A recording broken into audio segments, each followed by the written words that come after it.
What if the company leading a critical semiconductor materials market controls less than 7% of the total market share?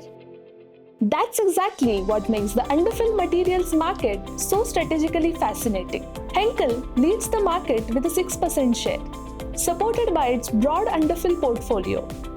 Close behind, it's Namix Corporation at 5%, while Resonac secures the third position with 4%. In the next year, Shin-Etsu Chemical and Vaughan Chemical round out the top 5 with 3% each, with specialized formulations tailored for next-generation packaging applications.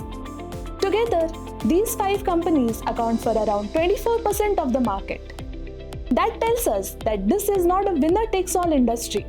It is a market where technical differentiation, customer trust, and application-specific performance drive competitive success. Markets move fast. Your decisions need to move faster.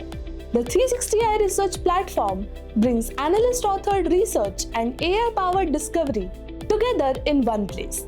Ask targeted market questions, track competitors, explore industry shifts, and uncover timely insights that help your teams move from data to confident action.